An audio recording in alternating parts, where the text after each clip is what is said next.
Sir gold 3 lakh रुपए और silver 7 lakh रुपए जाएगी, ऐसी धारणा चल रही है अभी मार्केट में। गोल्ड और सिल्वर बढ़ता धीरे धीरे है और एकदम से क्रैश भी आता है। Then how should we invest? See what I would suggest कि आप बताइए कि कौन से टॉप 3 गोल्ड ETF होंगे, कौन से टॉप 3 सिल्वर ETF होंगे। अब यंग जनरेशन कहाँ इन्वेस्ट करे? बोले सर मेरे पास ना घर पे 6 किलो गोल्ड पड़ा था, मैंने पूरा बेचा और उसके बदले मैंने बिटकॉइन खरीदी। क्रिप्टो की अगर बात करें, ये राजस्थान का एक रियल केस है, वहां पे 8 से 10 किलो का कुछ गोल्ड था, वो मिला। ये इनमें बटेगा कैसे? निखिल भाई, हमारे देश का एक कानून है। एक रमेश था, उसकी शादी हो गई जेसिका से, जो एक क्रिश्चियन थी। तो रमेश को प्रॉपर्टी तो उसकी मदर और वाइफ और चिल्ड्रन को मिलती, बट क्योंकि उसकी इंटर रिलीजन मैरिज हो गई जेसिका से, तो अब उसकी मदर को कुछ नहीं मिलेगा। उस पर हिंदू सक्सेशन लॉ नहीं, इंडियन सक्सेशन एक्ट लगेगा। इसीलिए घर वाले बोलते हैं इंटरकास्ट मत कर। तो AI ट्रेडिंग का आपको लगता है, एल्गो ट्रेडिंग जो चल रही है और AI ट्रेडिंग चल रही है, उसका फ्यूचर ब्राइट है? AI बेस्ड आप अगर जो कर रहे हैं, ट्रेडिंग कर रहे हैं, तो सर आप AI यूज करते हैं अपनी प्रैक्टिस में? मैं AI को कैसे यूज करता हूँ? किसी को GCC में काम करना है तो उसको एज एन एम्प्लॉय पहले रजिस्टर कराना पड़ेगा।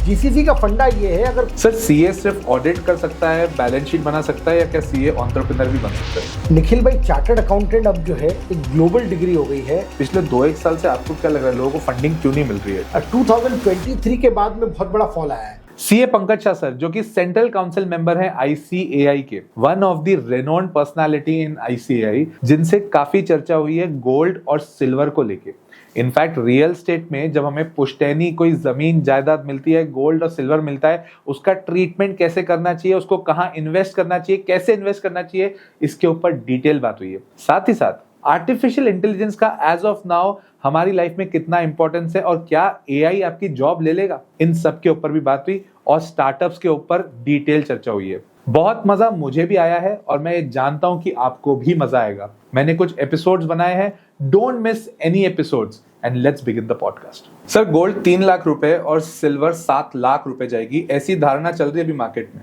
बट ये किसी ने भी नहीं सोचा था 2025 में ही गोल्ड 1,30,000 के ऊपर जाएगा, सिल्वर 1,70,000 के ऊपर जाएगी। आपको क्या लगता है इसका फ्यूचर का कहां तक जा सकती है? गोल्ड और सिल्वर दोनों का ही कंजम्पशन जो है हमारे देश में बहुत है और फ्यूचरिस्टिक देखा जाए तो मैं बहुत पॉजिटिव हूँ। आप सिल्वर को देखो, silver is so important even technology में। आज EV इलेक्ट्रॉनिक व्हीकल जो हमारे बन रहे हैं, सबके अंदर सिल्वर का बहुत ज़्यादा कंजम्पशन हो रहा है। और पुराने हम अगर हिस्ट्री को देखें तो सिल्वर का अभी तक कोई एप्रिसिएशन आया ही नहीं है। ये तो जो एप्रिसिएशन हमने देखा पिछले 30-40 सालों में, ये तो डॉलर के रेट का एप्रिसिएशन है। सिल्वर का एप्रिसिएशन अभी तो आना बाकी है। तो मेरे हिसाब से तो गोल्ड और सिल्वर में बहुत अपॉर्चुनिटी है, बट यहाँ पर एक कॉशन। सिल्वर, हमारे बड़े बुजुर्ग कह के गए हैं कि कभी भी लोन लेके सिल्वर मत खरीदो, क्योंकि लिवरेज अगर सिल्वर में किया आपने, सिल्वर बढ़ता धीरे धीरे है और एकदम से क्रैश भी आता है। मेरे हिसाब से सिल्वर में अपॉर्चुनिटी बहुत है। जैसे बैम्बू कई सालों तक नहीं बढ़ता और इमीडिएटली बढ़ जाता है, वैसा ही एप्रिसिएशन अभी हमको सिल्वर में देखना बाकी है। बट कॉशन ये है कि हमारे अपने पूंजी से इन्वेस्टमेंट करें, लोन लेके कभी भी सिल्वर मत खरीदो। बाकी sky is the limit for it. Future contracts के अंदर भी बहुत इंपॉर्टेंट है, क्योंकि अब जो डी डॉलराइजेशन हो रहा है उसमें गोल्ड और सिल्वर का एक बहुत बड़ा रोल है। डी डॉलराइजेशन के अंदर अब वर्ल्ड चाह रही है कि डॉलर का रिप्लेसमेंट देखें तो गोल्ड रिसिप्ट्स इश्यू हो रही हैं। ये जो गोल्ड रिसिप्ट, सिल्वर रिसिप्ट्स हैं, इनको इतना रिजर्व रखना है और उस बेस पे वो रिसिप्ट्स इशू कर रहे हैं। तो गोल्ड और सिल्वर का इंपॉर्टेंस बहुत तेजी से बढ़ते जा रहा है और फ्यूचर अगर इसका देखें तो this is going to be a safe commodity. बस लिवरेज मत करें। लिवरेज मतलब लोन लेके उसको नहीं। हाँ, लोन लेके क्या होता है, मैं उधार का पैसा ले लूं और मेरे को उसका रीपेमेंट करना है, मार्जिन है, और जैसे ही वो फॉल होता है तो आजकल तो सेंसेक्स वाले और जो ब्रोकर्स हैं वो तुरंत माल काट देते हैं। जैसे ही उनको लॉस हुआ वो लॉस बुक नहीं करते, वो अपना सिक्योर मार्जिन रखते हैं। ये बात सही है, क्योंकि सिल्वर का अगर अपन देखें तो 1970 में सिल्वर ने अपना एक टॉप बनाया था, वहां से एकदम क्रैश आया था। उसके बाद 2011 में वापस सिल्वर ने अपना टॉप बनाया, वापस एक क्रैश आया, अब 2025 में आया।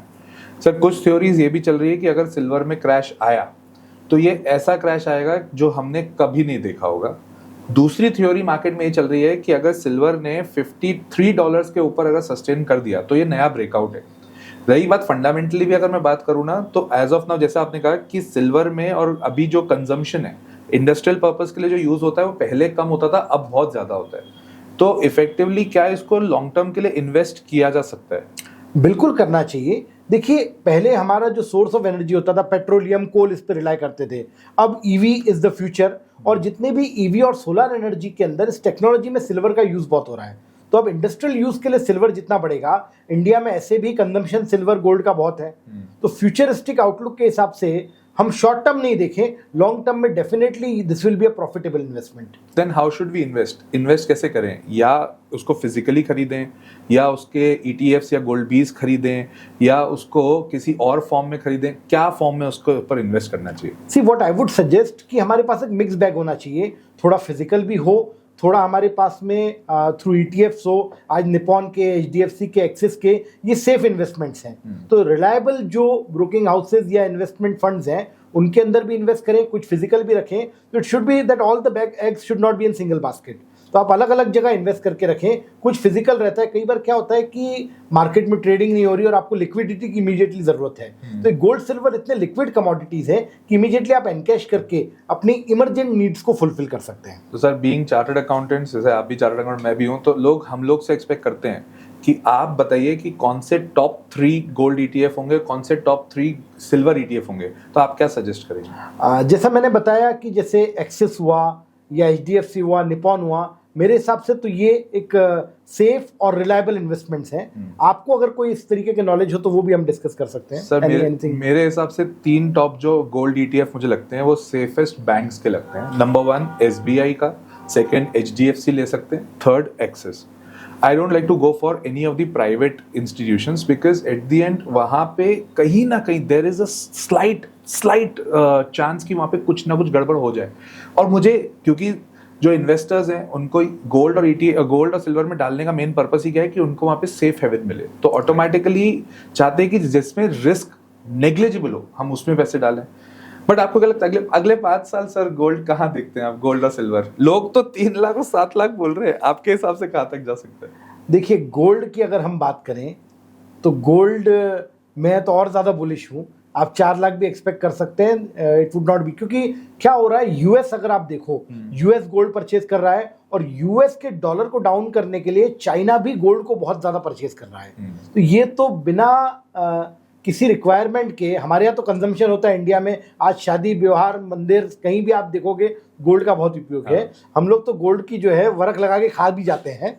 बट आप चाइना और यूएस की इकोनॉमी देखेंगे तो कहीं ना कहीं डॉलर के रिप्लेसमेंट में गोल्ड जिस तरीके से यूज होगा, अगर आप 5 साल का टारगेट ले रहे हैं तो 4 lakh is something which is very achievable target from my perspective. 4 lakh? Yes, मतलब ये तो एक्सट्रीम बुलिश हो गया कि 5 साल में यहाँ से we are expecting more than double, not even double, around 3 times. ये तो बहुत खतरनाक अपॉर्चुनिटी होगी। नहीं, खतरनाक अपॉर्चुनिटी नहीं है निखिल भाई। आप देखोगे, आप अगर FD भी करते हो तो 7-8 साल में आपका पैसा डबल होता है। तो गोल्ड का इन्वेस्टमेंट भी, क्योंकि अब गोल्ड सिल्वर ग्लोबल कमोडिटी हो गया है और ग्लोबल एक कॉमन प्लेटफॉर्म तरीके से उभर के आ रहा है, तो 4 lakh appears to be achievable target. Sir, इसमें अगेन 2 चीजें चल रही है। गोल्ड का एक बार अपन फिर भी मान सकते हैं कि हाँ, गोल्ड में बहुत ज्यादा अपॉर्चुनिटी अभी भी बची हुई है बिकॉज लोग उसको सेफ हेवन मान रहे हैं। अब अगर मैं अमेरिका की बात करूं तो अमेरिका में जब निक्सन थे, जो उनके प्रेसिडेंट थे, तब उन्होंने क्या किया था, पहले जो डॉलर की वैल्यूएशन होती थी वो होती थी on the basis of gold only.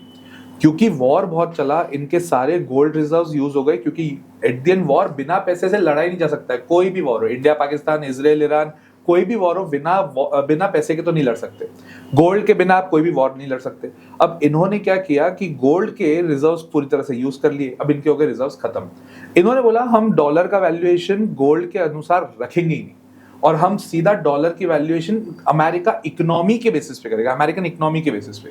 तो इन्होंने दनादन गोल्ड डॉलर्स छापे, इतने छापे कि मार्केट में उसका इतना हुआ बन गया कि जिसके पास डॉलर है वही रईस आदमी। अब क्योंकि लोग डॉलर की वैल्यू उतनी ज्यादा नहीं कर रहे हैं, इसलिए हम गोल्ड खरीद रहे हैं। वो यूएस हो गया, चाइना हो गया, फ्रांस, जो भी इकोनॉमीज हैं वो यही कर रही हैं। क्या लगता है आपको, क्या वापस अमेरिका जो डॉलर का वैल्यूएशन है, उसको डॉलर की वैल्यू तो बनानी है, क्या वापस गोल्ड से उसको कंपेयर करेगा या गोल्ड को उसको बेस लेके आएगा? देखिए, it would matter because US के अंदर बहुत टर्बुलेंट टाइम्स चल रहे हैं। पहले जो यूएस इकोनॉमी थी और आज जो दुनिया के अंदर यूएस के अगेंस्ट में पोलराइजेशन हो रहा है because of their instable and absurd economic policies, तो डेफिनेटली यूएस को अब अपने डॉलर को स्टेबलाइज करने के लिए और इकोनॉमी को स्टेबलाइज करने के लिए गोल्ड के ऊपर रिलाई करना पड़ेगा। According to one information, US already gold receipts issue करने के लिए गोल्ड रिजर्व्स इकट्ठे कर रहा है, जिसके अगेंस्ट में वो गोल्ड रिसिप्ट्स इशू करेगा फॉर इट्स ट्रेड। तो दिस इज ऑलरेडी स्टार्टेड। तो अगर वो गोल्ड रिसीट से अगेन पैसा ही इकट्ठा करेगा तो मतलब लोन का रीपेमेंट करेगा। लोन का रीपेमेंट करेगा। अगर आप देखोगे पिछले 5-10 सालों के अंदर, पहले क्या होता था, लोग एफडीआर में इन्वेस्ट करते थे, गवर्नमेंट बॉन्ड खरीदते थे, बट पिछले 5 सालों में मार्केट ट्रेंड ये हो गया कि अब हर आदमी स्टॉक मार्केट में पैसा लगा रहा है, सबका जीरो दा या कोई ना कोई बैंक अकाउंट है, very easy to invest in stock market. तो बॉन्ड्स खरीदने कम हो गए और गवर्नमेंट का जो टीमिंग एंड लेंडिंग चलता है ग्लोबल लेवल के ऊपर कि यार मुझे जो है लोन चुकाना है तो मैं नया लोन ले लूंगा, उससे पुराना चुका दूंगा, तो नया लोन गवर्नमेंट ले ही नहीं पा रही क्योंकि बॉन्ड्स में कोई लगा नहीं रहा और पुराने चुकाने की डेडलाइंस आ रही हैं। तो इसलिए अब ये गोल्ड रिसिप्ट्स इशू हो रही हैं which is considered to be a safe mode और गवर्नमेंट भी इससे पैसा इकट्ठा कर पा रही है। ये बात सही है सर, बट जैसे बहुत सारे क्लाइंट्स होते हैं हम लोग के, वो अपने पास में फिजिकल गोल्ड रखते हैं, उनकी बैलेंस शीट में भी गोल्ड होता है। क्या जितना इनके पास गोल्ड होता है वो उतना अपनी बैलेंस शीट में शो करते हैं? कंट्री की तो बात अलग हो गई, वो तो अपने गोल्ड रिजर्व्स में ऑडिट्स में आ जाएंगे, बट इंडिविजुअल क्लाइंट्स की जब मैं बात करता हूँ, क्या वो 100% अपना गोल्ड शो करते हैं? 10% भी नहीं करते। फ्रैंकली टेलिंग यू, हर आदमी अब वो इनकम टैक्स के कुछ रेशियोज है उसके हिसाब से जाता है कि अगर मैरिड वुमेन है तो 500 ग्राम तक गोल्ड मिला उसके पास तो मान लेंगे उसका स्त्री धन है। आज अगर कोई अनमैरिड मेल है तो 200 ग्राम उसके पास है, या कोई अनमैरिड गर्ल है तो 300 ग्राम उसके पास मान लेते हैं। तो ये चीजें क्योंकि एक्सेप्टेड नॉर्म्स है तो आदमी इसको दिखाना भी जो है जरूरी नहीं समझता। और बैलेंस शीट्स के अंदर तो आपके केवल जो ट्रेड या बिजनेस से रिलेटेड वही बैलेंस शीट बनती है। हमारे देश में पर्सनल बैलेंस शीट तो बनती नहीं है। किसी की अगर 50 लाख से ज्यादा इनकम है तो पर्सनल असेट्स उसको देने की रिक्वायरमेंट, अदरवाइज रिक्वायरमेंट भी नहीं है। और देंगे क्या? कॉस्ट। और ये कॉस्ट अगर मुझे वसीयत में मेरे दादा परदादाओं से मिला है तो मेरे लिए तो कॉस्ट जीरो है, तो वो कहीं डिस्क्लोज ही नहीं होता। तो हमारे यहाँ घरों में कितना सोना छुपा है शायद हमारे घर वालों को भी नहीं पता। बाप रे सर, अगर ये डिक्लेयर कर दे तो, जैसे सरकार ने अगर बोल दिया नहीं आपको करना ही पड़ेगा, जो है गोल्ड पूरा पूरा डिक्लेयर कर दिया, तो क्या इससे इकोनॉमी में फर्क पड़ेगा? देखिए, इकोनॉमी पे कोई फर्क नहीं पड़ेगा क्योंकि गोल्ड मार्केट में नहीं आ रहा। आज ये जो गोल्ड पड़ा है, वन एस्पेक्ट की ये डेड इन्वेस्टमेंट है, ये एक फैमिली की सेफ्टी सिक्योरिटी के लिए ये कुशन के रूप में काम कर रहा है। आज इंडिया में आप देखोगे सब प्राइम क्राइसिस और इन सब से क्यों बचा, हमारी पैरेलल इकोनॉमी भी एक रोल थी, और दूसरा इंपॉर्टेंट है कि हमारे पास कुशन के रूप में गोल्ड और सिल्वर के रिजर्व हर घर में पड़े हुए हैं। सर, आपने सब प्राइम क्राइसिस की बात करी, एग्जैक्टली उस समय भी आप मार्केट में होंगे, क्रैश आपने भी देखा होगा। एग्जैक्टली उस समय क्या चल रहा था? सब प्राइम क्राइसिस का बेसिकली पर्पस क्या था, क्या हुआ एग्जैक्टली वहां पे? देखिए, वो एक बबल क्रिएट हो गया रियल एस्टेट के अंदर। अब यहाँ पर आपको इकोनॉमी टू इकोनॉमी अंतर दिखेगा। हमारे यहाँ पर आबादी दुनिया की सबसे बड़ी हो गई और जमीन लिमिटेड है। यूएस और दूसरी कंट्रीज के अंदर, ऑस्ट्रेलिया के अंदर, हिंदुस्तान हर साल एक ऑस्ट्रेलिया पैदा करता है भाई। और ऑस्ट्रेलिया की जमीन देखोगे तो 5 गुना है इंडिया से। तो इसलिए वो सब प्राइम वहां पर जो बबल हुआ रियल एस्टेट के अंदर, दैट वाज टोटली आर्टिफिशियल। तो वहां की अगर बात करें तो वो जो बबल हुआ था वो बर्स्ट हो गया। Similar thing can not happen in India, क्योंकि इंडिया के अंदर जो स्कैरसिटी ऑफ रिसोर्सेज है और जिस तरीके से डेंसिटी है उसके हिसाब से Indian markets are totally different from those markets. मतलब Indian market as compared to other markets is quite safer because of our consumer base, because of our population and because of our younger population. जो हमारी population है उसका demographic देखोगे तो maximum youngsters हैं जो वास्तव में उनकी वर्किंग एज अभी है। आप जापान देखोगे तो पूरा जापान लगभग बूढ़ा जैसा हो गया है। बट इंडिया देखोगे तो अभी ये 21st सेंचुरी को एशिया के लिए और स्पेशली इंडिया के लिए इसीलिए कहते हैं क्योंकि इंडिया की पॉपुलेशन डेमोग्राफिक इसकी सबसे बड़ी एसेट बनने वाली है। सर, क्या बात कर दी यंग जनरेशन की, जैसे आपने बात करी, अब यंग जनरेशन कहाँ इन्वेस्ट करे? क्योंकि उनके पास सिर्फ गोल्ड सिल्वर अपॉर्चुनिटी नहीं है, अब उनके लिए क्रिप्टो भी है। क्रिप्टो में क्या इन्वेस्ट करना चाहिए? क्योंकि मेरे पास अभी रिसेंटली एक बंदे का फोन आया, बोला, फोन तो क्या आया, मेरे से मिलने भी आया, बोले सर मेरे पास ना घर पे 6 किलो गोल्ड पड़ा था, मैंने पूरा बेच दिया और उसके बदले मैंने बिटकॉइन खरीद लिए। अब पहले तो मेरे को ऐसी मतलब थोड़ा ऐसा गुस्सा आया कि एक दो उसके ऊपर मतलब हाथ साफ कर लिया जाए, ये कौन करता है? अब वो 6 किलो बोल रहा है। सर मैं मान रहा हूँ हम इतना तो डिस्काउंट कर ही लेते हैं कि उसका 8-9 किलो तो होगा, इसलिए वो 6 किलो बोल रहा है। अब 6 किलो का मैं 1,22,000 से भी अगर वैल्यूएशन करने जाऊंगा ना तो टोटल मिला के 7 करोड़ 32 लाख रुपए, 7 करोड़ 32 लाख रुपीस उसके उसने खरीद लिए बिटकॉइंस। अब मेरे को उस समय तो उसको समझ नहीं आया कि मैं उसको क्या बोलूं। मेरे को आंसर पता है क्या दे रहा है? वो बोल रहा है sir bitcoin doesn't sleep, it compounds. What the hell is this? मैंने क्या बोल रहा है तू भाई? But he did that. आपके हिसाब से ये जनरेशन इस पे कहां जा रही है? देखिए, सबसे पहले तो क्रिप्टो की अगर बात करें तो आप इंडियन गवर्नमेंट को देखोगे तो इट इज डिस्करेजिंग क्रिप्टो। जो टैक्स रेट्स हैं, जो रेगुलेशंस हैं, मतलब मैंने तो कई सारे इनकम टैक्स के केसेस देखे हैं कि अगर आपने क्रिप्टो में डील किया है तो आपको नोटिस आ गए कि आपने इसको डिस्क्लोज किया है नहीं किया है। That was one deterrent. Secondly, 30% tax without any deductions. That is also something which is totally discouraging crypto. और ये क्रिप्टो मार्केट पूरी तरह अनरेगुलेटेड है.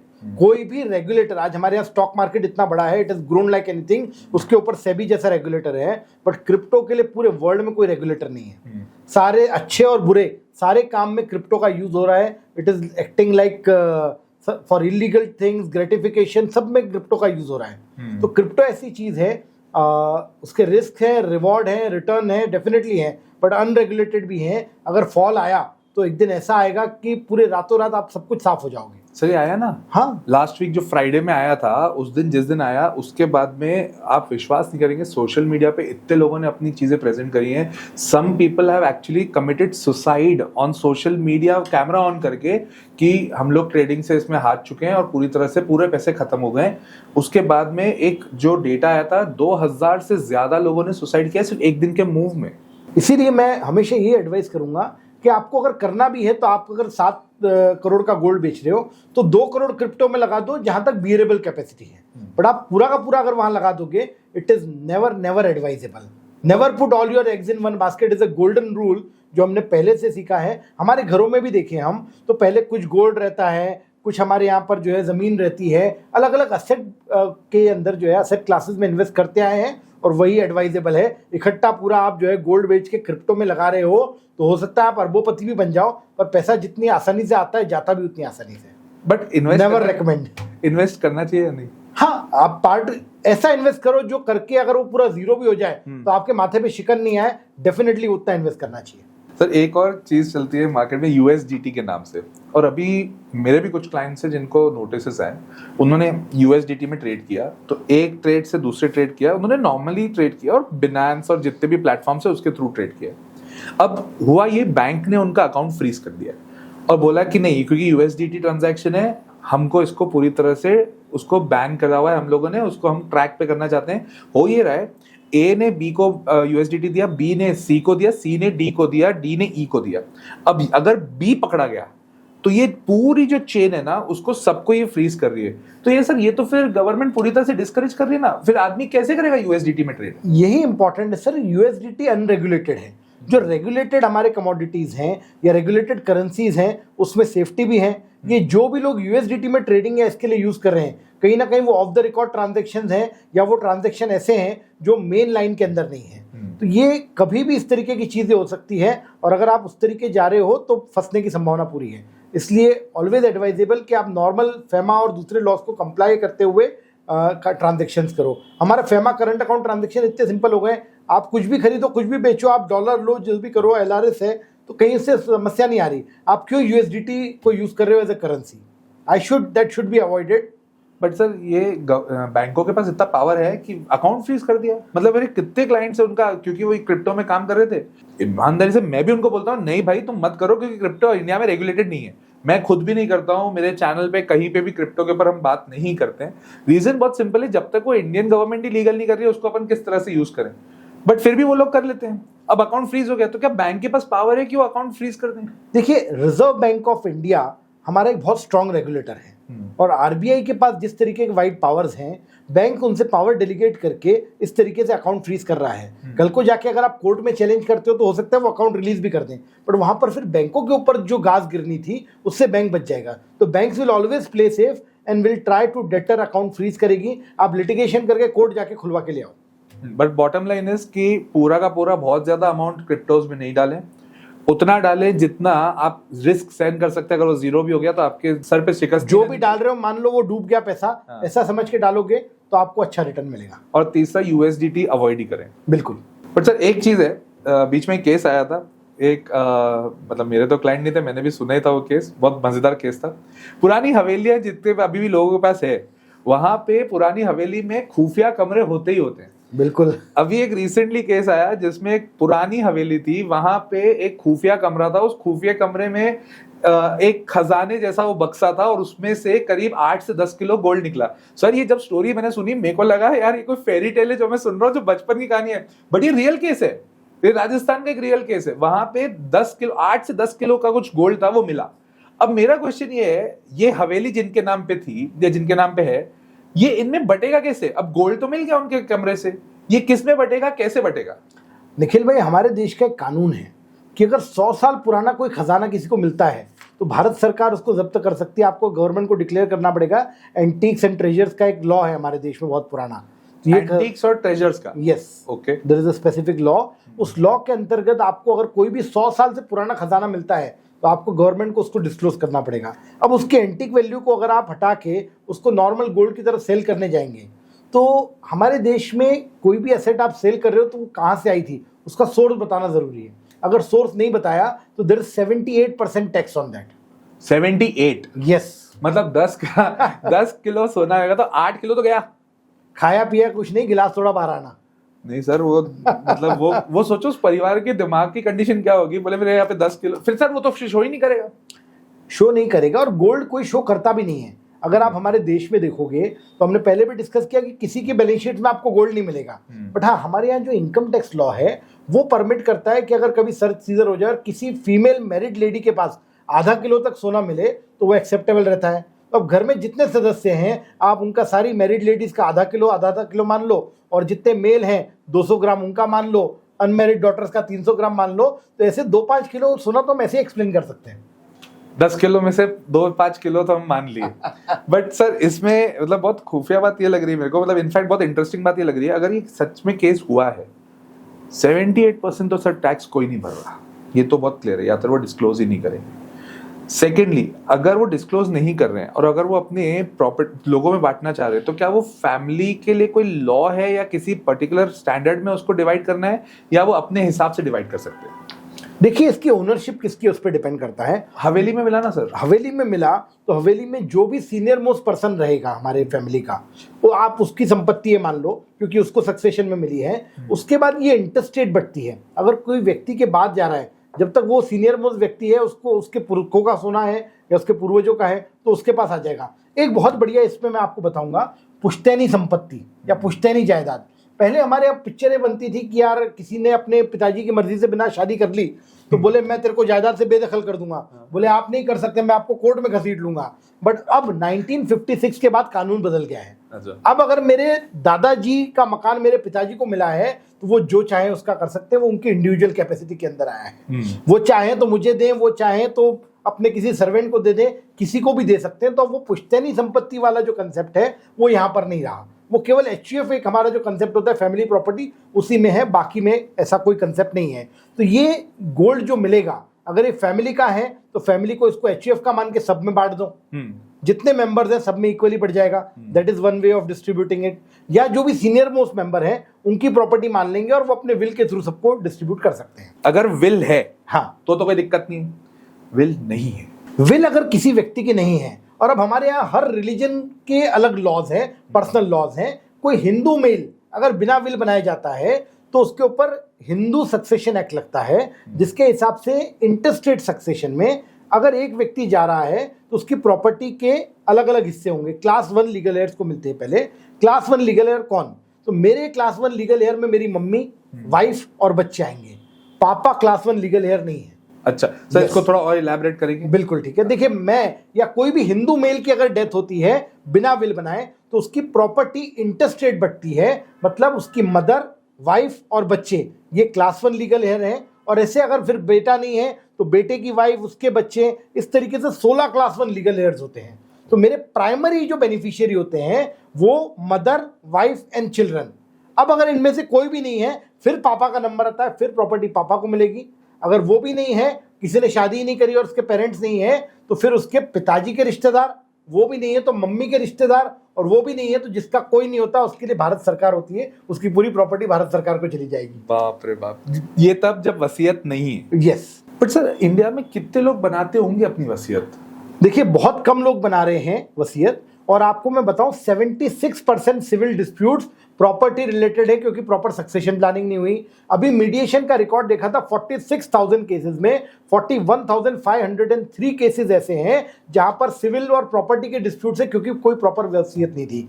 3 लाख करोड़ से ज्यादा पैसा अनक्लेम्ड लिक्विड असेट्स पड़ी हैं पीपीएफ में, म्यूचुअल फंड्स में, इधर उधर, जो कोई क्लेम करने वाला ही नहीं है। और मूवेबल की इमूवेबल की तो आप बात ही छोड़ दो, कितने ही आपको मकान घोस्ट हाउसेस मिलेंगे जिसका कोई वारिस नहीं है, कोई लेने देने वाला नहीं है। 3 लाख करोड़। यस। ये जो आपने फिगर बोला है, इससे मेरे को एक और चीज याद आ रही है। पाकिस्तान के स्टॉक एक्सचेंज का मार्केट कैपिटलाइजेशन ही 4 लाख करोड़ है।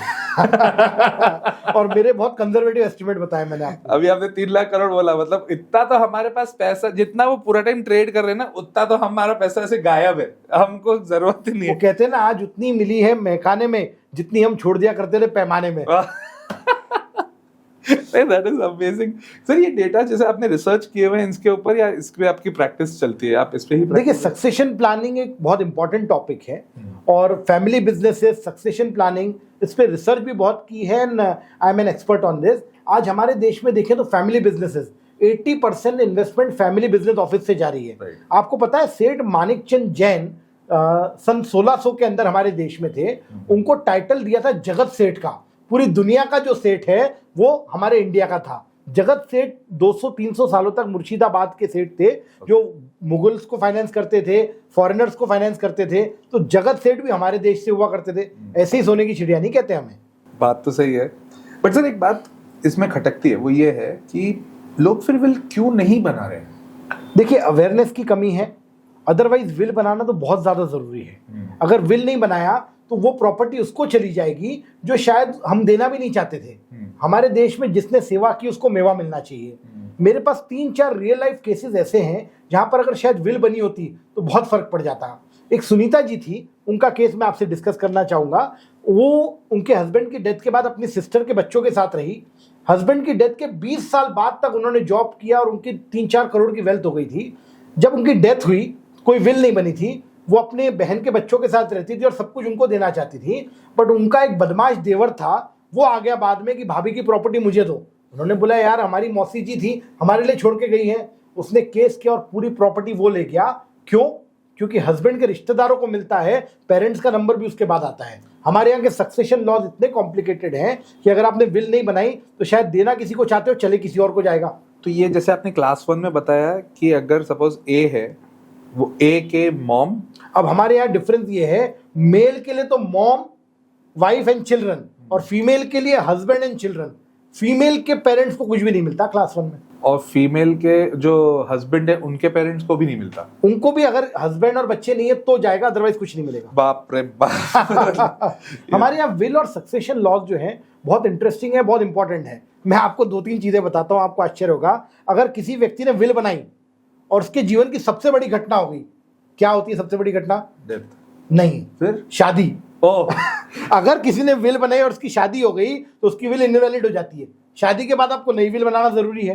क्या बात कर रहे हैं आप? एक और चीज होती है हिंदू सक्सेशन लॉ के अंदर, मैं इंटरेस्टिंग बताऊं। एक रमेश था, उसकी शादी हो गई जेसिका से, जो एक क्रिश्चियन थी। तो रमेश की प्रॉपर्टी तो उसकी मदर और वाइफ और चिल्ड्रन को मिलती, बट क्योंकि उसकी इंटर रिलीजन मैरिज हो गई जेसिका से, तो अब उसकी मदर को कुछ नहीं मिलेगा। उस पर हिंदू सक्सेशन लॉ नहीं, इंडियन सक्सेशन एक्ट लगेगा। ओ, इसीलिए घर वाले बोलते हैं इंटरकास्ट मत कर। तो सर इसीलिए लोग इंटरकास्ट मैरिज ना घर वाले अवॉइड करते हैं कि बोले हमारी जायदाद किसी और के ऊपर नहीं चल जाए। बट सर अगर ऐसा हो, फॉर एग्जाम्पल वसीयत के थ्रू या किसी के गिफ्ट के थ्रू, जैसे शादियों में भी गिफ्ट मिलती है, तो अगर सपोज किसी ए की शादी है, उसको उसके इन लॉज के यहाँ से अगर कुछ गिफ्ट मिलता है, तो क्या उसके ऊपर टैक्सेशन लगेगा? देखिए, जब वो बेचेगा तभी टैक्सेशन लगेगा। अगर आप किसी क्लोज रिलेटिव से या शादी के ओकेजन पे कोई गिफ्ट आपको मिल रहा है या वसीयत के थ्रू आया है, तो जो प्रीवियस ओनर की कॉस्ट है वो आपकी कॉस्ट मान ली जाएगी। अगर वो बहुत पुराना है तो 2001 में जो उसकी वैल्यू थी वो आपकी कॉस्ट मान लेंगे, और जिस वैल्यू पे आपका बिकेगा उसका आपको डिडक्शन मिल जाएगा। अभी मैं आपको बताऊं, जो बहुत ज़्यादा टैक्स प्लानिंग लोग कर भी रहे हैं कि पुराना इस तरीके का जो गोल्ड है उसको सेल कर रहे हैं, कैपिटल गेन ऑफर कर रहे हैं, और वो पूरा पैसा एप्रिसिएशन केवल 12.5% देके वाइट हो जा रहा है उनका। 12.5% कैसे? जो लॉन्ग टर्म कैपिटल असेट है, जैसे पुराना गोल्ड हो गया या प्रॉपर्टी हो गई, ये जब आप 2 साल के बाद अगर बेचते हैं और ये जो भी पैसा आपको गेन का आता है, इस पर टैक्स रेट पिछले बजट में स्लैश करके 12.5 हो गया है। ओके, मतलब अगर suppose long term capital gain है, हाँ जी, गोल्ड के ऊपर, तो उसके ऊपर टैक्स रेट हो गया 12.5%। Absolutely. और अगर सपोज मैंने अभी खरीदा और अभी जिस हिसाब से मार्केट में तेजी चल रही है, मैंने 1,20,000 में खरीदा और 1,40,000 में बेच दिया और ये 2 हफ्ते के अंदर ही अंदर कर दिया, तो ये शॉर्ट टर्म हो गया। ये शॉर्ट टर्म हो गया और ये ट्रेडिंग भी मान सकते हैं। तो आपका बिजनेस प्रॉफिट होगा, जो भी आपको स्लैब एप्लीकेबल होगा उसके हिसाब से टैक्स हो जाएगा, जो अभी गवर्नमेंट ने स्लैब ली है, Yes. जिसमें भरपूर रिलैक्सेशन दिया है। 12.5 लाख रुपए तक जो तो है पूरा तो exempt भरना ही नहीं है, ये भी सही है। और अगर वसीयत से अगर मिला तो देखिए, वसीयत से अगर आपको मिला है तो वो भी आपको जो मिल गया वो आपके लिए अब असेट बन गया। ये जब सेल करेंगे तो आपको डिडक्शन मिल जाएगा 2001 की वैल्यू का। ओके, तो सपोज अगर किसी का वसीयत है, हाँ किसी के पिताजी या ग्रैंडफादर ने 2001 के पहले खरीदा जी, और उसने वसीयत में दिया, तो जब मिलता है तब तो टैक्स की कोई बात ही नहीं है। बिल्कुल। ये बंदा जब बेचेगा तब उसका सेल कंसिडरेशन आ जाएगा और कॉस्ट मानेंगे जो दादाजी की है, 2001 की कॉस्ट, क्योंकि 2001 के पहले खरीदा था। Yes. बराबर बराबर। और उसके ऊपर फिर टैक्स 12.5। उसके ऊपर 12.5 टैक्स। और सर क्रिप्टो पे 30% टैक्स बिना कोई डिडक्शन ऑफ कॉस्ट के। एक क्रिप्टो में फायदा हुआ, दूसरे में नुकसान हुआ, तो वो जो बोलते हैं ना, चिट में जीता पट तू हारा, जो नुकसान हुआ उसको इग्नोर कर देंगे, जो प्रॉफिट हुआ उस पर 30% टैक्स डालेंगे। There is no deduction of loss, no deduction, no set off losses. It is the most deterrent tax regime on any asset. मतलब in short government is not promoting, बिल्कुल नहीं चाहती। तो वो क्या चाह रहे हैं, अगर सपोज किसी ने 1 करोड़ रुपए क्रिप्टो में डाले और एक सौदे में उसने 1 करोड़ के 1 करोड़ 20 लाख कर दिया, तो ये हो गया प्रॉफिट। अब यही 1 करोड़ 20 लाख उसने किसी में इन्वेस्ट किए और वो प्रॉफिट की जगह लॉस हो गया और एक ही दिन में वो 70% गिर गया। बिल्कुल। क्योंकि क्रिप्टो में चलते ही रहता, तो यहाँ पे उसका नुकसान कितना हो गया, करीब करीब 80 लाख रुपए। तो कायदे से तो उसको नेट लॉस हो रहा है 60 लाख रुपए का। 80 लाख का नुकसान, 20 लाख का प्रॉफिट, 60 लाख रुपए नुकसान हुआ नेट, तो फिर भी उसको टैक्स भरना है। चिट में जीता पट तू हारा, 20 लाख पे टैक्स भरो, लॉस को इग्नोर करो। तो गवर्नमेंट बिल्कुल प्रमोट नहीं कर रही है, तो बिल्कुल डेटरेंट है। बट इसके साथ में एक और चीज आ रही है, वो है एआई ट्रेडिंग। तो एआई ट्रेडिंग का आपको लगता है एल्गो ट्रेडिंग जो चल रही है और एआई ट्रेडिंग चल रही है, उसका फ्यूचर ब्राइट है? देखिए, एआई बेस्ड आप अगर जो कर रहे हैं, ट्रेडिंग कर रहे हैं, तो वो शॉर्ट टर्म गेन और शॉर्ट टर्म लॉसेस होते हैं। उसमें कोई बाउंटी या विंडफॉल गेन्स नहीं हो जाते आपको रोज अगर 5 दिन तक लॉस होगा तो आप डिसकंटिन्यू कर दोगे। कभी प्रॉफिट हुआ कभी लॉस, तो उसमें ना बहुत ज्यादा रिस्क है ना बहुत ज्यादा रिटर्न्स है, इफ यू प्ले सेफ। और सेबी के ब्रोकर्स के जो अब एल्गोरिथमिक फार्मूलाज हो गए, स्टॉप लॉसेज हो गए हैं, तो लिमिटेड गेन लिमिटेड लॉस वाली स्टोरी है। तो एआई का फ्यूचर आपको ब्राइट लगता है? एआई का फ्यूचर, तो AI is future sir, but human intelligence AI दोनों का अपनी जगह इंपॉर्टेंस है। एक चार्टर्ड अकाउंटेंट या प्रोफेशनल जिसको एआई आता है और दूसरा सीए जिसको एआई नहीं आता, तो एआई वाला जो है ओवरकम कर लेगा जिसको एआई नहीं आता। सर शॉर्ट क्वेश्चन, तो सर आप एआई यूज करते हैं अपनी प्रैक्टिस में? बिल्कुल, एआई तो life and blood of practice हो गया है। मैं एआई को कैसे यूज करता हूँ, तो निखिल भाई, एआई मेरे लिए मेरा सबसे अच्छा आर्टिकल असिस्टेंट है।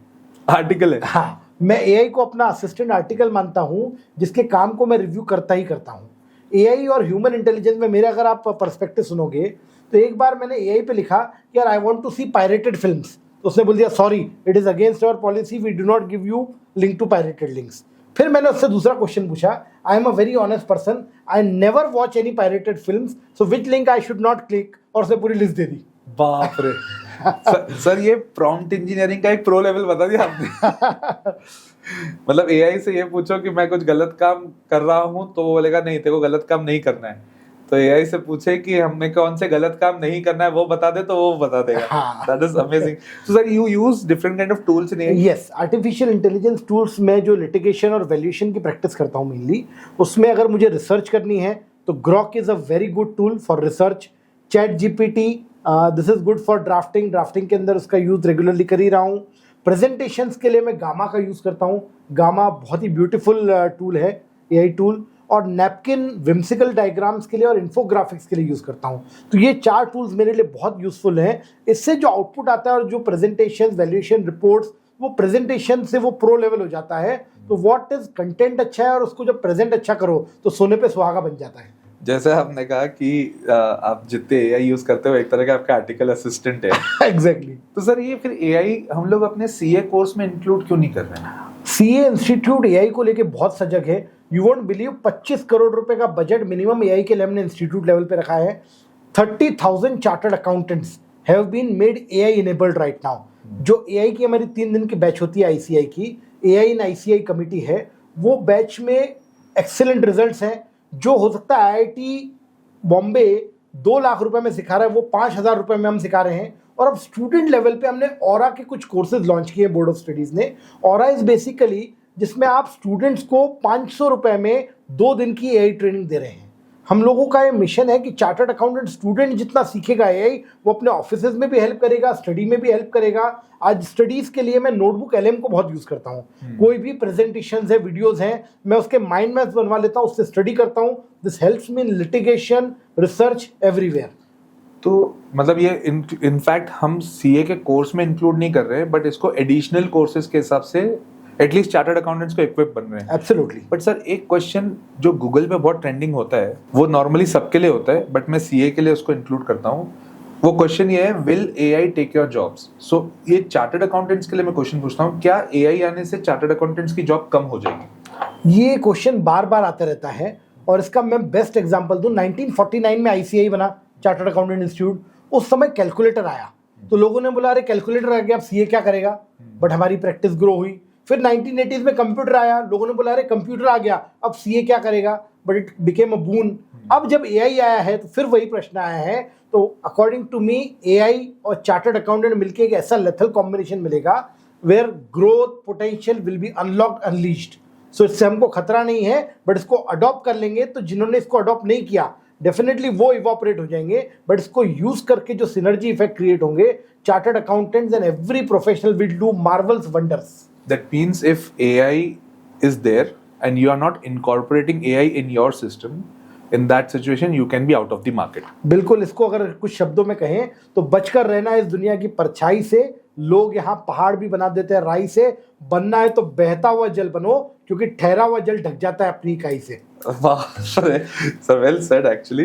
बट ये चीज में बहता हुआ पानी इज एआई को इनकॉर्पोरेट कर दो। एब्सोल्युटली। और एआई को अपने डे टू डे लाइफ में भी यूज करें। यस। ऑडिट में एआई यूज हो रहा है? ऑडिट में एआई बहुत ज्यादा यूज हो रहा है। मैं अपना खुद का एक केस स्टडी बताता हूँ। मैं एक इंसॉल्वेंसी प्रोफेशनल हूँ। एक कंपनी का मैं जब इंसॉल्वेंसी का देख रहा था तो उसका प्रमोटर एब्सकॉन्डिंग था, मेरे पास कोई डेटा नहीं था। मैंने 10 साल के बैंक स्टेटमेंट्स बैंक से लिए, एक एआई टूल में डाला, उसने 10 साल की मुझे जो है बुक्स बना के दे दी। उन 10 साल की बुक्स में से उसने सस्पिशियस ट्रांजेक्शन बना दिए और मेरा ट्रांजेक्शन ऑडिट जो शायद मुझे 6 महीने लगते, मेरा 6 दिन में कंप्लीट हो गया because of use of AI in this. तो सर मेरा अगला क्वेश्चन भी यही था, क्या एआई फ्रॉड डिटेक्शन कर सकता है? डेफिनेटली। एआई के बेस पे हमको सस्पिशियस ट्रांजैक्शन रिपोर्ट्स मिलती हैं।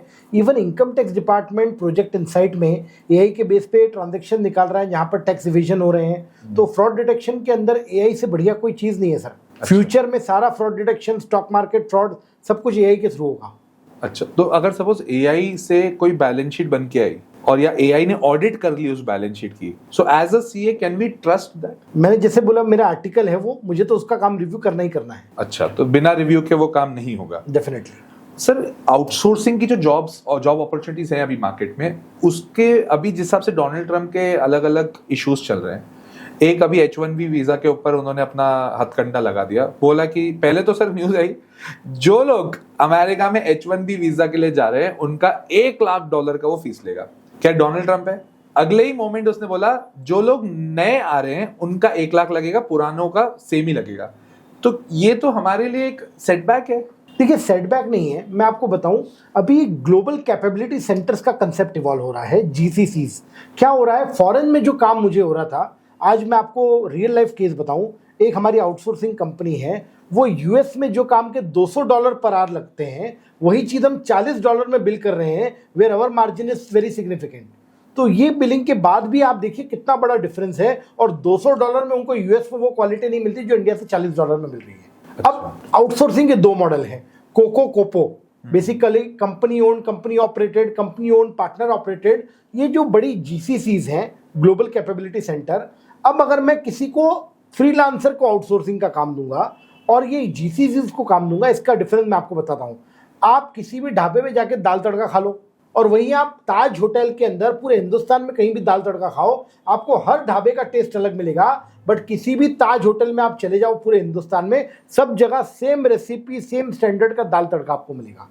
That is what is GCC. अगर आप इंडिविजुअल फ्रीलांसिंग करा रहे हो तो आपकी काम की क्वालिटी अलग हो सकती है, बट किसी जीसीसी के जा रहे हो तो उसके स्टैंडर्ड प्रोटोकॉल्स में आपको पूरे काम के लिए सेम क्वालिटी, सेम स्टैंडर्ड मिलेगा।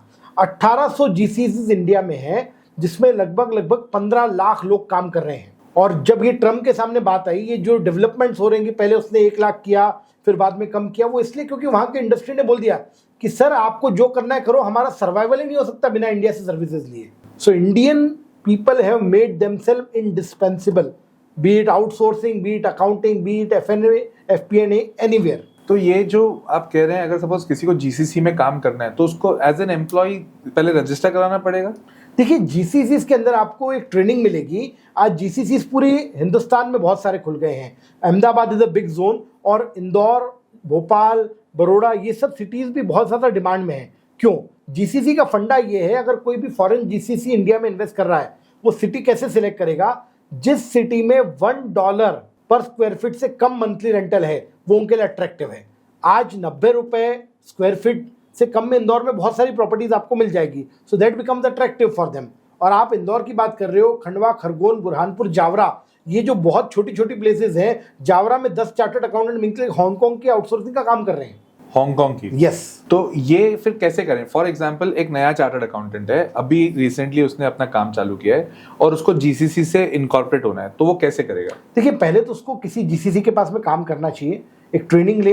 इंस्टीट्यूट कई सारे आउटसोर्सिंग कोर्स के ट्रेनिंग प्रोग्राम भी करा रहा है, उसको अटेंड करे, अपनी वो स्किल डेवलप करे। जैसा आपके साथ मेरी चर्चा हुई कि skill is most important, degree तो बाद में आती है। अगर आपको काम आता है और क्वालिटी आती है, then definitely there is opportunity for you. तो क्या इसको as an employ, as a chartered accountant, क्या मैं इसको एज अ स्टार्टअप भी ले सकता हूँ? बिल्कुल ले सकते हैं, बल्कि जिस हिसाब से वर्ल्ड लेवल पे अपॉर्चुनिटीज हैं, आप कोई भी छोटे छोटे काम के लिए अपॉर्चुनिटी बन रही है। आज ऑस्ट्रेलिया के बहुत सारे रिटर्न इंडिया में फाइल हो रहे हैं, इंडियन स्टार्टअप्स कर रहे हैं। आप अकाउंटिंग की बात छोड़ें, अगर फॉरेन में पीपीटीज बनानी है तो पावर पॉइंट प्रेजेंटेशन भी इंडिया में बन रहे हैं। वो आपको उनका पीपीटी दे देंगे, आप स्ट्रक्चर्ड करके अच्छा ग्राफिक्स के साथ में एआई डिजाइन बेस पे करके उनको वापस भेज दें। आपको 1 घंटे का जो स्किल लगा, and you don't need chartered accountant to do this work. Chartered accountant will observe, supervise, और जो काम करेंगे they will be all semi skilled people. बल्कि not even accounts and finance, pharma sector, हर सेक्टर के research और जो काम हो रहे हैं वो सब इंडिया में हो रहे हैं जीसीसीज के अंदर। So GCC is not only financing or accounting outsourcing, it is any field whatever you say, उसमें रिसर्च और एक्सपोर्ट ऑफ सर्विसेज हो रही है। तो sir, to make it more simpler, हाँ, मैं एक चार्टर्ड अकाउंटेंट हूँ, अभी अपने प्रैक्टिस चालू किया है, मेरे को आप 5 स्टेप बता सकते हैं कि मैं इस तरह से आउटसोर्सिंग के लिए कैसे काम कर सकता हूँ जीसीसी के थ्रू?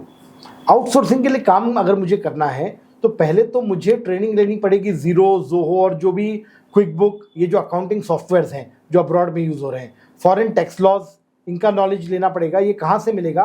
तो इंस्टीट्यूट के कई आउटसोर्सिंग कोर्सेज हो रहे हैं। आज यूट्यूब के ऊपर इतना सारा नॉलेज फ्रीली अवेलेबल है, मुझे उससे अपने आप को अपडेट करना है। ये सब अपडेट करने के बाद में मुझे किसी एस्टेब्लिश प्लेयर के साथ में काम करना पड़ेगा। इसके बाद में वर्ल्ड एवर में, जैसे लंदन में अकाउंटेक्स करके में कॉन्फ्रेंस होती है, दुबई में एक्सपोज होते हैं, यहाँ पर इन शोज के अंदर आप जाएंगे तो वहाँ पर नेटवर्किंग होगी। देखिए, गुजराती में बोलते हैं मोटा में मोटी खान एटले ओढ़खान। पहचान जो है नेटवर्किंग है, उससे बड़ी कोई माइन नहीं है। तो आप जाएंगे, नेटवर्किंग करेंगे, तो आपका काम भी जनरेट होगा, आपको काम मिलेगा। काम करना भी आना चाहिए और काम आना भी चाहिए, तो दोनों चीजें तभी होगी। किसी ने कहा है तेल में और मेल में कसर नहीं होनी चाहिए। तेल मतलब जितना पेट्रोल जले, घूमो फिरो, जाओ, लोगों से मिलो, और मेल में मतलब 1-to-1 इंटरेक्शन में। ये दोनों चीज करेंगे तो आपके पास काम भी आएगा और आप ग्रोथ भी करोगे। तो इफेक्टिवली मैं तो 5 स्टेप बोल रहा था, यहाँ पे मेरे को 4 स्टेप में उसको समराइज करता हूँ। सबसे पहले, कोई भी अगर बंदे को अपनी आर्टिकल के बाद में सीए बन गया, सीए बनने के बाद में अगर उसको अपनी खुद की प्रैक्टिस में बाहर काम करना है, तो सबसे पहले उसको जोहो और जितने भी सॉफ्टवेयर है उससे अपना काम कराना है। दूसरा, स्किल डेवलपमेंट के ऊपर फोकस करना है कि वो वहाँ पे उस कंट्री में कौन कौन से सॉफ्टवेयर यूज हो रहे हैं, अकॉर्डिंगली उसके ऊपर काम करे। थर्ड, अपने एस्टैब्लिश्ड प्लेयर्स के साथ में पहले काम करे खुद जाके कि किस तरह से आउटसोर्सिंग होती है। And fourth, he should go for networking. So effectively can I से कि कोई भी बंदा अगर करना चाहता है तो उसको 1 से 2 साल का इन्वेस्टमेंट करना पड़ेगा? बिल्कुल करना पड़ेगा, बल्कि take it as a 5-year plan. आप 5 सालों के अंदर इस पूरे प्रोजेक्ट को करेंगे तो after at the end of 5 years you can become your own entrepreneur, you can start your own startup. So effectively 5 साल की ट्रेनिंग करें, उसके बाद अपना एक स्टार्टअप ये इस तरह का लेके आए। यस सर, सीए सिर्फ ऑडिट कर सकता है, बैलेंस शीट बना सकता है, या क्या सीए एंटरप्रेन्योर भी बन सकता है? निखिल भाई, चार्टर्ड अकाउंटेंट अब जो है एक ग्लोबल डिग्री हो गई है। जैसे 60% ऑफ IITians इंजीनियरिंग में नहीं जाते, वो 60% ऑफ IITians इन्वेस्टमेंट बैंकर बनते हैं, अलग अलग फील्ड में काम करते हैं। वैसे same is with chartered accountants, हर 10 में से 9 चार्टर्ड अकाउंटेंट्स जॉब में जा रहे हैं, एक आदमी प्रैक्टिस में आ रहा है। पर ये जो जॉब में जा रहे हैं या नॉन प्रैक्टिसिंग है, ये अपने अलग अलग वेंचर्स कर रहे हैं। एक चार्टर्ड अकाउंटेंट ऐसी डिग्री है जिससे आपका माइंड ओपन हो जाता है, एनालिटिकल स्किल्स डेवलप हो जाती हैं। आज चार्टर्ड अकाउंटेंट स्टार्टअप्स भी बना रहे हैं, चार्टर्ड अकाउंटेंट्स AI की फील्ड में, ERP इम्प्लीमेंटेशन टेक्नोलॉजी फील्ड में भी जा रहे हैं। अरे चार्टर्ड अकाउंटेंट की बात करें तो कई बार मैं एग्जांपल देता हूं, जिस भी फील्ड में जाए CA टॉप करेगा। चाहे पिक्चर बनाने जाए तो शेखर कपूर ऑस्कर विनिंग बन सकता है, अगर लॉ में जाए तो हिंदुस्तान का सबसे बड़ा वकील हरीश साल्वे चार्टर्ड अकाउंटेंट बन सकता है, अगर पॉलिटिक्स में चले जाए तो पीयूष गोयल, सुरेश प्रभु जो मोदी सरकार के सबसे परफॉर्मिंग मिनिस्टर्स थे वो बन सकता है। चार्टर्ड अकाउंटेंट इन्वेस्टमेंट करे तो राकेश झुंझुनवाला बन सकता है, इंडस्ट्री चलाने जाए तो कुमार मंगलम बिरला बन सकता है। तो CA जिस भी फील्ड में जाए एक्सेल ही करेगा। उसका आपको क्या लगता है, जैसे हम लोग की इन सब चीजों में जो अपग्रेडेशन होती है या हम लोग को इतने लेवल पे हम लोग पहुंच जाते हैं, what is the main reason behind it? देखिए डिफरेंसेस कि मैं कंफर्ट लेवल कब तोड़ता हूं। 1985 के पहले जो चार्टर्ड अकाउंटेंट्स काम करते थे, 85 के बाद में टैक्स ऑडिट आया, ITRs बढ़ने लग गए, तो हम उसके अंदर अपने आप में उलझ के रह गए। जबकि CA को कंफर्ट लेवल तोड़ के अगर वो चाहे तो बिजनेस सॉल्यूशन प्रोवाइडर बन सकता है, वो चीज को एनालाइज कर सकता है, प्रॉब्लम को एनालाइज करके सॉल्यूशन दे सकता है। पर जब तक हम केवल टैक्स ऑडिट, ITR जैसे कंप्लायंस के ही काम करेंगे, आउट ऑफ बॉक्स नहीं सोचेंगे, तब तक वो ग्रोथ नहीं मिलेगी, हमारा जो लेवल चेंज होना है वो नहीं होगा। बट सर बहुत सारे जैसे स्टार्टअप्स के हम लोग बात करते हैं, ऐसे बहुत सारे स्टार्टअप्स जो फेल भी हो रहे हैं, और एक डेटा मैंने पढ़ा था, out of 1000 startups only 4 get successful. Out of 100 नहीं है, आउट ऑफ 1000 है। तो आपके हिसाब से फिर उसमें भी तो बहुत सारे चार्टर्ड अकाउंटेंट्स फेल हुए होंगे। जैसे मैं अमन गुप्ता की बात करता हूँ, जो शार्क टैंक पे थे, बोट के जो CEO हैं, उनकी अगर आप केस स्टडी पढ़ने जाएंगे तो वो उन्होंने पहले भी बहुत सारे ऐसे स्टार्टअप्स किए थे which went in a very different direction, वो फेल हो गए स्टार्टअप्स। फाइनली बोट एक उनको मिला जिसके बाद उन्होंने अच्छा काम किया। ये भी जो डेटा अभी सोशल मीडिया पे प्रेजेंट है, मैं उसके बेसिस पे बात कर रहा हूँ। तो usually what you feel, what is the reason behind failure of the startup? See financial indiscipline, you are not focusing on your idea. कई बार एक समस्या मैंने देखी है कि यार हमको कम से कम इतनी फंडिंग चाहिए। अरे आप कम से कम की बात क्यों करते हो? आपको जितनी रिक्वायरमेंट है थोड़ी उससे ज्यादा लो, वही जरूरी है। क्योंकि आप जब कम से कम फंडिंग लेने जाओगे, फिर नेक्स्ट राउंड ऑफ फंडिंग, फिर आपकी चीजें हॉल्ट हो जाएगी।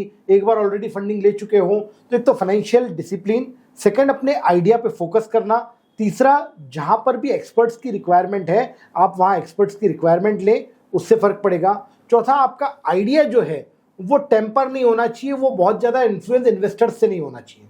कई बार क्या होता है, इन्वेस्टर अपनी चलाने लग जाता है कि नहीं ऐसे बिजनेस करो, ऐसे करो, जबकि वो आइडिया जिसको देख के इन्वेस्टर ने पैसा लगाया वो तो फाउंडर का था। तो फाउंडर को अपना कंट्रोल और आइडिया पे फोकस रहते हुए फंडिंग के लिए एक्सपर्ट्स की सलाह लेके और फाइनेंशियल डिसिप्लिन, प्रोफेशनल मैनेजमेंट करने की जरूरत है, तब वो सक्सेसफुल हो जाएंगे। सर एक चीज इससे समझ में आई मेरे को, जैसे आपने स्टार्टअप्स के फंडिंग के ऊपर बात किया, क्योंकि अभी आप शार्क टैंक भी अगर अपन देखते हैं तो शार्क टैंक में भी एक मेरे को चीज समझ आती है कि they are just going for their valuation part. मतलब सिंपल बेसिस पे उन्हें एक ही चीज करनी है, मेरे को जैसे आपने कहा जितना ज्यादा से ज्यादा पैसा मैं उठा पाऊं उतना बढ़िया, फिर अपन बिजनेस करते रहेंगे। तो क्या ये एक ड्रग जैसा काम कर रहा है? देखिए वैल्यूएशंस की और इसकी बात करें तो ये भी एक अपने आप में अलग स्फीयर हो गया।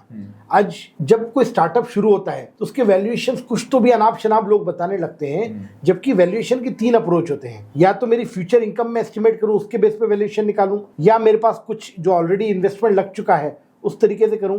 अभी जो वैल्यूएशन अलग अलग मॉडल्स डेवलप हो रहे हैं कि आप P मल्टीपल कर दो या ये कर दो, तो सबसे पहले जैसे चार्ली मंगर ने भी बोला है कि you see what are the cash flows. Ultimately cash flows जैसे जैसे स्टेबलाइज होते जाएंगे वैसे ही आपका वैल्यूएशन इस केस में आएगा। तो मतलब अभी as of now can we take it in that manner कि ये लोग ओवर वैल्यू करके स्टार्टअप्स लेके आ रहे हैं, उसके बाद क्योंकि ओवर वैल्यू कर दिया वो उतना परफॉर्म नहीं कर पा रहे, इसके कारण they are crashing. Over value कर रहे हैं और जो फंड्स ले भी लिए उनके पास आ भी गया है, उसका जो एफिशिएंट यूज होना चाहिए वो कहीं ना कहीं नहीं हो रहा। बहुत ज्यादा आप सैलरी हाइक प्रमोटर्स को अगर पेमेंट करने लग जाओगे तो आपका बिजनेस में जो इन्वेस्टमेंट और ग्रोथ के लिए जो नर्चरिंग की जरूरत है वो मिस हो जाती है। बट सर ये तो अपन पिछले 2-3 साल से प्रॉब्लम फेस कर रहे हैं ना, जितने भी स्टार्टअप्स है they are not getting funding. अब कैसे, जैसे अभी सबसे पहले जो बबल फटा वो फटा बायजूस से।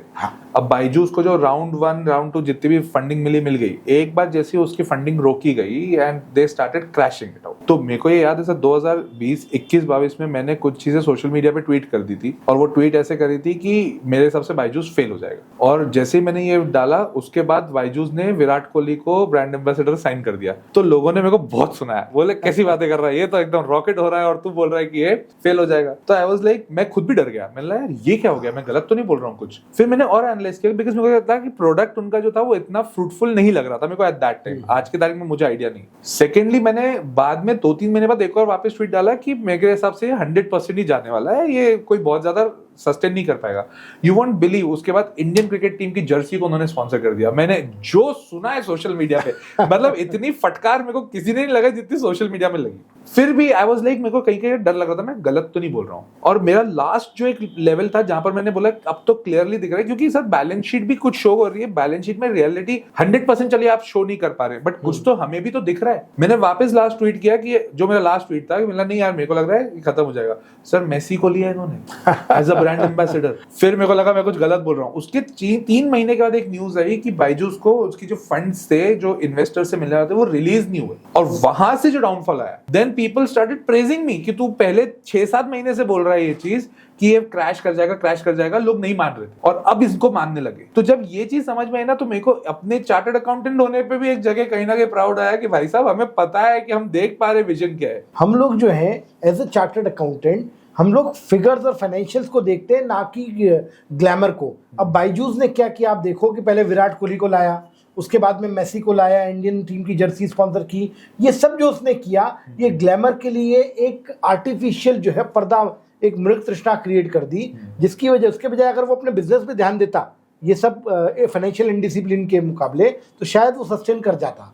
बट यही बात है कि आपका फिजिकल फाइनेंशियल डिसिप्लिन, आपका बिजनेस को टाइम टू टाइम मॉनिटरिंग, तभी आपका बिजनेस सक्सेसफुल हो सकता है। आपको अच्छी फंडिंग मिल गई तो आप फिर अगर इनडिसिप्लिन हो जाओ फाइनेंशियल्स के अंदर या फंड्स को प्रॉपरली मैनेज नहीं करो तो अगेन वो तो बढ़ के गिरना, गिर के बढ़ना चलते रहेगा। बट सर अभी पिछले 2-1 साल से आपको क्या लग रहा है लोगों को फंडिंग क्यों नहीं मिल रही है? जैसे पीयूष सर ने भी बोला जो अपने मिनिस्ट्री में, उन्होंने एक कॉन्फ्रेंस में तो अमन गुप्ता को थोड़ी सी फटकार ही लगा दी कि वो भी चार्टर्ड अकाउंटेंट है, ये भी चार्टर्ड अकाउंटेंट है। बोले तुम कहाँ सबको एक जगह से दूसरी जगह सिर्फ डिलीवरी करवाने पे लगे हो? इंडिया में सेमीकंडक्टर्स के ऊपर काम करो, इंडिया में एआई के ऊपर काम करो, मेक स्किल्ड लेबर। यस, तो वो तो चलिए ठीक है, गवर्नमेंट का स्टेक हो गया, बट जो लोग अभी भी इन्वेस्ट कर रहे हैं, जेप्टो पे अभी भी फंडिंग आ रही है, but majority of the startups को भी फंडिंग नहीं मिल रही है। What do you feel, what's the reason? क्या लोगों के पास फंड्स नहीं है? देखिए फंड्स है, पर जिस तरीके से फेलियर हो रहे हैं और जो मॉर्टेलिटी रेट है 2023 के बाद में बहुत बड़ा फॉल आया है। और इंडिया में तो कम फॉल है, ग्लोबल लेवल पे सेंटिमेंट चेंज हुए हैं। ग्लोबल लेवल पे जो स्टार्टअप्स का फेलियर हुआ है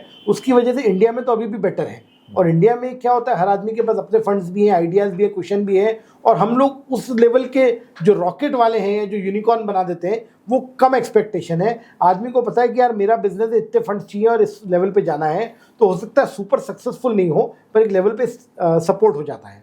इसलिए इंडिया में फेलियर्स का लेवल आपको कम मिलेगा। ग्लोबल सेंटिमेंट खराब हुए तो उसका इम्पैक्ट इंडिया में ज़्यादा आया है। सो मेरे को लगता है इंडिया के इन्वेस्टर्स भी ना थोड़े से शाणे भी हैं मतलब अभी आप चलिए, मैं तो इसको एक जनरल पब्लिक के हिसाब से देखता हूँ। शार्क टैंक का आप एक बार रिव्यू देखना। शार्क टैंक में सीजन 1 था जब अश्नीर ग्रोवर जी भी थे उसमें, वहां पे उस समय इन्होंने पूरी की पूरी जो फंडिंग करी, कैसे किया, आप मुझे इतने % इक्विटी दे दो, मैं इसके बदले आपको इतना पैसा दे देता हूँ। ये फर्स्ट सीजन में चला। सेकंड सीजन में उन्होंने क्या बोला, अगर किसी ने बोला 10% इक्विटी मैं आपको डाइल्यूट करने के लिए रेडी हूँ, उसके लिए मुझे 1 करोड़ रुपए चाहिए, उन्होंने बोला नहीं, तेरा 10% तो हम लेंगे, हम तेरे को 1 करोड़ रुपए चाहिए ना, 50 लाख तेरे को देंगे, मतलब वैल्यूएशन आधा हो गया, और 50 लाख रुपए डेट पे देंगे। तो लोन देना चाह रहा है कि लोन पे हर महीने ब्याज तो आ ही जाए, और वो भी 1% पर मंथ 12% के हिसाब से। फिर नेक्स्ट सीजन में इन्होंने क्या किया, पहले तो इन्होंने बोला इक्विटी भी लेंगे, थोड़ा डेट भी देंगे, और हम रॉयल्टी लेंगे। सो ये चीज मेरे को समझ में आ रही है कि इन्वेस्टर के दिमाग में एक फंडा फिक्स हो गया है कि मेरा पैसा लगाए, मैं पैसा डुबाने नहीं दूंगा, मेरा एटलीस्ट रिकवर हो जाए।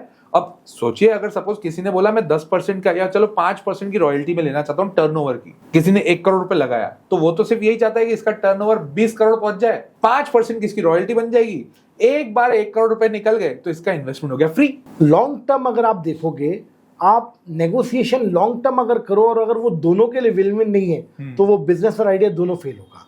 It should be win win for both. आप सोचो कि मैं बहुत जो है कर कसर करके कि 50 लाख रुपए दूंगा, 50 डेट लूंगा, 2% ब्याज ले लूंगा और ये कर लूंगा, तो वो प्रमोटर मजबूरी में शायद उस समय एक्सेप्ट कर भी लेगा, बट लॉन्ग टर्म में फिर जो है ना आपके साथ में उसके गुड टर्म्स रहेंगे ना सक्सेस रहेगी। तो आइडिया तो वो होना चाहिए कि तू भी खुश मैं भी खुश, तू भी बढ़ मैं भी बढ़े, we should be partners rather than being a financer और फंडर। तो सर अगर सपोज कोई स्टार्टअप आपके पास आता है अभी हाँ। कंसल्टेंसी के लिए, वो बोलता है सर मेरा ये बिजनेस है, अभी मैं थोड़ा सा स्टक हूँ, should I go for survival or should I go for scale up as per 25-26 norms, क्योंकि ग्लोबल सेंटिमेंट्स आज की तारीख में हिले हुए हैं, तो आप उनको क्या सजेस्ट करेंगे? टू हैव स्केल अप, थोड़ा रिस्क ले और स्केल अप कर, या फिर सर्वाइवल पे रहे? मैं एनालाइज करूंगा उसके कैश फ्लोज कैसे हैं और वो कौन सी इंडस्ट्री में है, उस इंडस्ट्री का आउटलुक क्या दिख रहा हुआ है, और उसकी इंडस्ट्री में अभी अपॉर्चुनिटी है तो डेफिनेटली स्केल अप एडवाइस कर सकते हैं। अगर लग रहा है कि नहीं रूटीन है, something which is normally going on,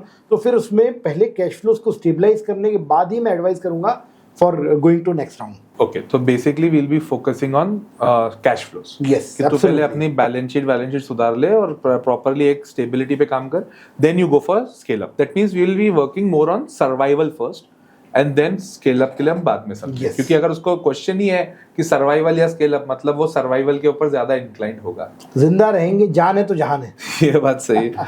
वो तो कोविड ने सबको सर सिखाई दिया। But sir it was amazing having a conversation with you, बहुत मजा आया। इट वाज लाइक हमने बहुत अलग अलग डाइवर्सिफाइड टॉपिक के ऊपर बात किया and it is actually fruitful for all the viewers also कि एग्जैक्टली उन्हें समझ आए कि डिफरेंट डिफरेंट सेगमेंट्स में, बिकॉज गोल्ड सिल्वर से लेके बिटकॉइन से लेके उनके टैक्सेशन से लेके वो हमें जब हमारे हाथ में आता है, घर वालों से लेके हमारे एआई का क्या इम्प्लीकेशन से लेकर हमने स्टार्टअप्स के ऊपर इस पॉडकास्ट में बात करी है। It was amazing value addition. I hope it will be very much fruitful. I am sure actually it will be very fruitful for the audience also and they will be liking it. So thank you for coming sir, it was Real pleasure. Amazing day. Thank you.